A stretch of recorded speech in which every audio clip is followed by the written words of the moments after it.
All right, in this video, I wanted to talk to you guys about reference angles. But first we need to get familiar with the unit circle. Now, looking at just the first quadrant of the unit circle, and you can use geometry to derive this, but if I sweep open 30 degrees, or if you're talking about radians, pi over 6, this point right here where it lands on the circle or intersects with the circle, that terminal side of the angle, you would have an x-coordinate of the square root of 3 over 2 and a y-coordinate of 1/2.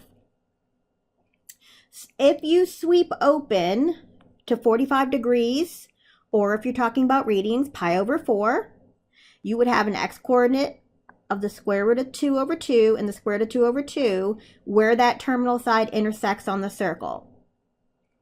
This would be your x, this would be your y, and keeping in mind when you're talking about the unit circle, your cosine of that angle, we'll call it angle theta, is going to be equivalent to whatever your x coordinate is, and your y is going to be equivalent to your sine of whatever that angle is. Whoops. If I sweep open to 60 degrees or pi over 3 if you're talking about radians, your ordered pair at that point on the circle is going to be 1/2 and the square root of 3 over 2. And because circles are symmetric, that pattern is going to repeat all the way around. This point right here is going to be the same as this point right here. It's the same y value, it's the same height. So my y values are going to be the same. The only difference is that on this side here, when you're looking in the second quadrant, your x values are going to be negative. So this point right here and this point right here are going to be exactly the same, except for the fact that the signs are going to change depending on what quadrant you're in. So if you notice, all these points are the same all the way around. The only thing that changes is the sign depending on what quadrant you're in. So if I come down here, this pattern repeats down here. This ordered pair and this ordered pair are exactly the same other than the signs because of what quadrant you're in. If I look, this point right here and this point right here are exactly the same other than the signs. If I'm looking at quadrant 4, my x should be positive and my y should be negative. So if we become familiar with this first quadrant and know that it just repeats all the way around the circle, and the only thing that changes is the sign depending on what quadrant you're in, then it makes this a lot easier. Okay, so now we're going to use this idea to try to understand what a reference angle is, and then I'm going to show you how you can apply reference angles. Now, a reference angle is an angle that is formed by the terminal side and the x-axis. So if we look at the degrees 225, this angle here, it stops here, it sweeps open, there's my terminal side, it stops here. Okay, the angle that is formed by the terminal side and the x-axis is the reference angle.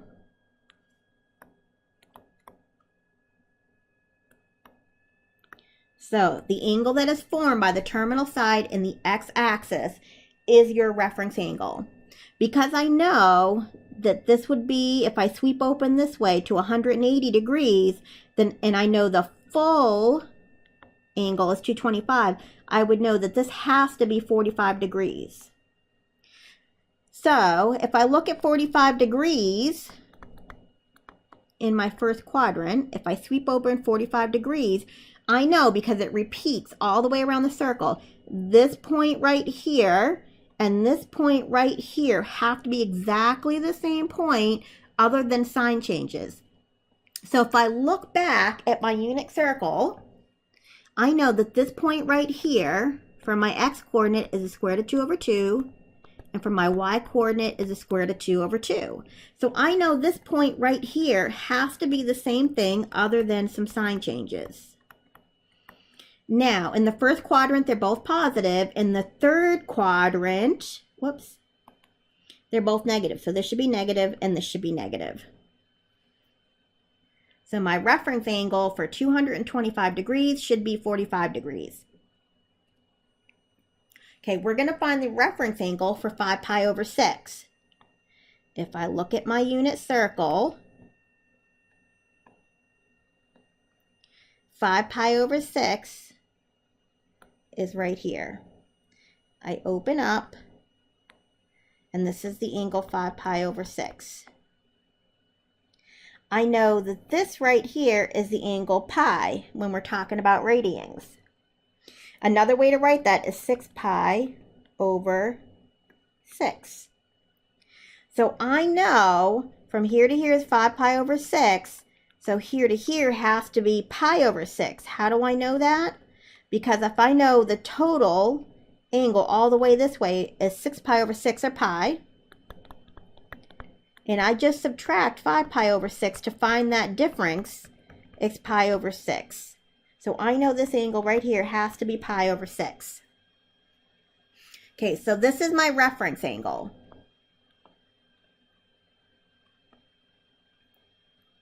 So that means if I look at pi over 6 in my unit circle in the first quadrant, this point right here is the square root of 3 over 2, 1/2. Which means over here, I should have the same x and y other than some sign changes. This point right here should be square root of 3 over 2, 1/2. And the only difference is that in this second quadrant, x should be negative. So I know this point right here in the circle should be negative square root of 3 over 2, 1/2. Okay, now let's actually apply this. We're going to use a reference angle to find the value of sine of 5 pi over 3. So if we look at our unit circle,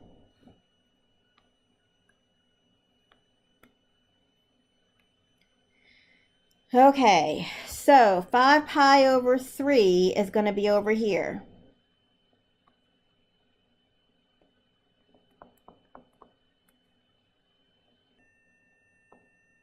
Okay, so I'm going to sweep open to 5 pi over 3. I know this right here is 2 pi, which I can also write as 6 pi over 3. So to find the angle, my reference angle, the angle that the terminal side makes with the x-axis, I want to find this difference to see what that angle is. So I'm going to take 6 pi over 3, which I know is 2 pi, that's this here. If I sweep open one full circle, and I subtract 5 pi over 3, I'm going to get pi over 3. So I know my reference angle is pi over 3.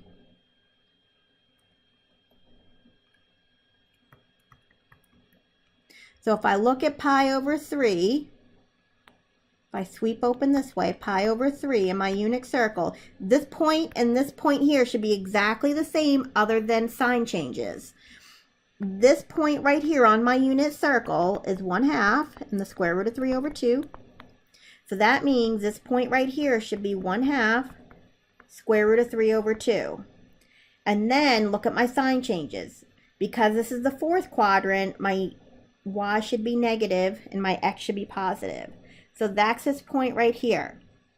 Now the question is asking me, now that I found my reference angle and the point on the circle, I need to find the sine of 5 pi over 3. As you know, the sine is the y coordinate. So the sine of 5 pi over 3 is going to be equal to my y coordinate where that terminal side intersects with the circle.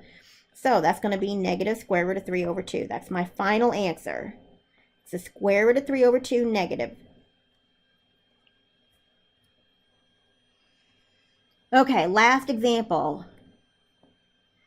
I want to use reference angles to find the value of cosine of negative 570 degrees. Because it's negative, I got to sweep open in the opposite direction. So here's my unit circle. Okay, going in the negative direction, one full rotation would be negative 360. Then if I go another 180 degrees this way, that would be negative 540 degrees. But I need to go negative 570 degrees, so I got to go another 30 degrees this way. So I know if this is my terminal side, my angle that forms with the x-axis is 30 degrees. So my reference angle is 30 degrees. So that means if I look in the first quadrant at 30 degrees, this point here and this point here should be exactly the same other than some sign changes. This point right here on the unit circle should be the square root of 3 over 2 and 1/2. You can look at your unit circle. That means this point right here should be the square root of 3 over 2, 1/2 with some sign changes. The only sign that we need to change in the second quadrant, x should be negative, so I'm going to stick a negative in front of that. Now the question is asking to find the cosine of negative 570 degrees. So that means I'm looking for the x-coordinate where that terminal side intersects with the circle. Here's my x-coordinate. So my cosine of minus 570 degrees is going to be minus the square root of 3 over 2. If I asked to find the sine of negative 570 degrees, then I would be looking at my y-coordinate, which would be 1/2.